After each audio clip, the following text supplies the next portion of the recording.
In Hollywood, everyone wants more. More fame, more money, more attention. But what happens when someone walks away from all of it? Not because he had to, but because he chose to? This is the story of Dave Chappelle, the man who turned down $50 million, disappeared from the public eye, and came back stronger than ever. But to understand what made Dave do the unthinkable, we have to start from the beginning. Dave Chappelle was born in Washington, D.C., raised in a world where comedy was more than entertainment. It was survival. From a young age, Dave learned how to read a room, how to find laughter in pain, and how to turn real-life struggles into punchlines. He performed his first stand-up at the age of 14. By 19, he was already making waves in New York's comedy clubs. By his 20s, he was appearing in films, making cameos, and slowly building a name. But it wasn't until 2003 that Dave's life changed forever. Chappelle's show hit Comedy Central like a tidal wave. It wasn't just funny, it was fearless. Dave tackled race, politics, celebrity culture. Nothing was off-limits. Sketches like Rick James, Prince, and Wayne Brady became instant classics. The show was bold, unfiltered, unapologetically Dave. It didn't just make people laugh, it made them think. And just like that, he wasn't a rising star anymore. He was the star. The show broke records. The DVDs sold millions. The buzz was non-stop. Comedy Central saw the goldmine they were sitting on, so they offered Dave a deal: $50 million for 2 more seasons. For most people, that would have been the dream. But for Dave, something didn't feel right.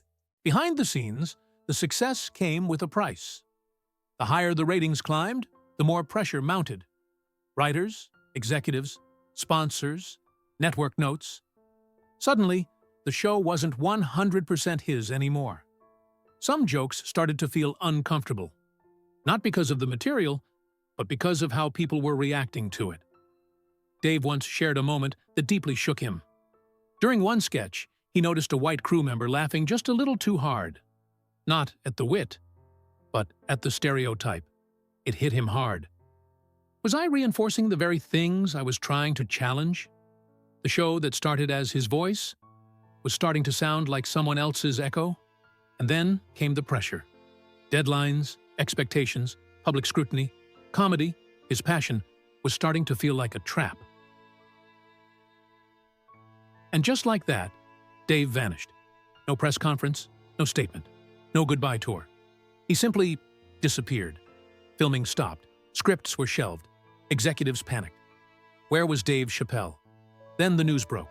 He had flown to South Africa. The media went wild. Was it drugs? Did he have a breakdown? Did he lose his mind? Everyone was searching for a scandal, but there was none. Dave wasn't running away. He was walking towards something: peace.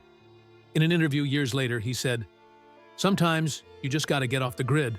You gotta go somewhere where you're not a product, where you can be a person again." In Africa, Dave disconnected completely. No phones, no agents, no Hollywood noise, just time to breathe, to think, to remember who he really was. Years passed. And then, a whisper. Dave was back in the U.S., but he wasn't jumping on stage just yet. He was watching, listening, waiting. Slowly, he started popping up in small clubs, unannounced sets, tiny venues, no cameras, no hype, just Dave, a microphone, and the truth. Word started to spread. Chappelle's doing shows again. But this wasn't about fame. It was about freedom. And then came the Netflix specials. No TV network, no censorship, just raw, unfiltered Chappelle, back in full force. But Dave didn't return as the same man. He was sharper, wiser, bolder. His comedy evolved. It wasn't just about laughs. It was commentary, reflection, resistance. He tackled race, class, cancel culture, mental health. He used his platform not just to entertain, but to challenge. Some called him controversial. Others called him a genius. But no one could ignore him, because Dave wasn't just performing, he was educating. So why does his story matter?